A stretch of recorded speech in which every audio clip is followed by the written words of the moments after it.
जय हिंद, जय भारत, जय भारत सरकार। भारत के कानून के हिसाब से यदि कोई बैंक डिफ़ॉल्टर होगा तो वो अपने किसी भी खाता धारक को 5 लाख से अधिक का मुआवजा नहीं देगा।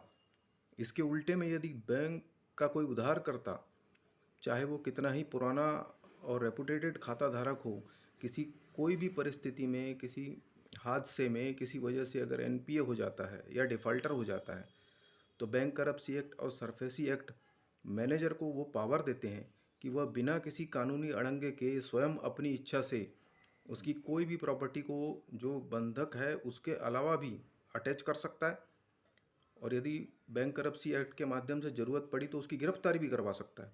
उस पर झूठे चेक बाउंस के केस भी वो लगा के वसूली करते हैं।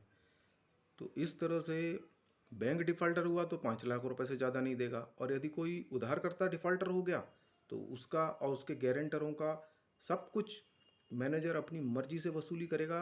कोई पुलिस, कोई कानून इसमें कोई अड़चन या रोड़ा नहीं डाल सकता। उस प्रताड़ित नागरिक को, चाहे उसकी कोई भी परिस्थिति हो, किसी भी न्यायालय में जाने की छूट नहीं है। उसे डीआरटी में जाना पड़ेगा, जो कि वसूली अधिकरण है, जो जहाँ बैंक का कर्मचारी ही बैठा होता है। वो कोई जज नहीं होता, वो कोई जुडिशरी नहीं होता। तो इस तरह से जो भारत का जो कानून बना है, ये बैंक करप्सी एक्ट और सरफेसी एक्ट सीधे सीधे भारत के संविधान के अनुच्छेद 14 नागरिकों की न्यायिक समानता के मौलिक अधिकार की सीधी हत्या कर रहा है।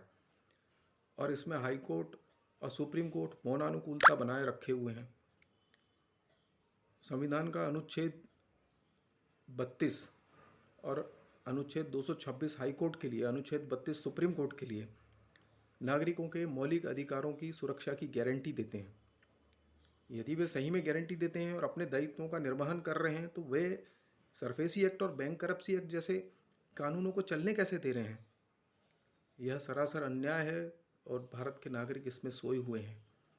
रिजर्व बैंक के माध्यम से, उसकी एजेंसियों के माध्यम से बैंक जो हैं वो लगातार भारतवासियों की संपत्ति को लोन और उसके ब्याज के रूप में लूट रहे हैं, सैकड़ों वर्षों से लूट रहे हैं। ईस्ट इंडिया कंपनी की ही शाखा है रिजर्व बैंक।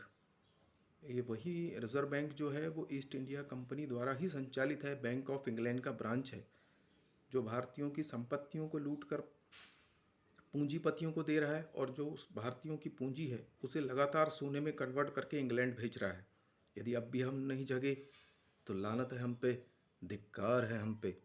खाली अपने क्रांतिकारियों की जय बोलने से नहीं होगा, आपको स्वयं उनके कार्य को आगे बढ़ाना पड़ेगा, उनके अधूरे अधूरे कार्य को पूरा करना पड़ेगा। ये किसी अकेले का काम नहीं है।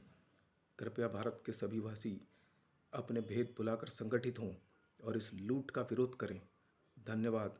जय हिंद, जय भारत, जय जनता जनार्दन, जय भारत सरकार।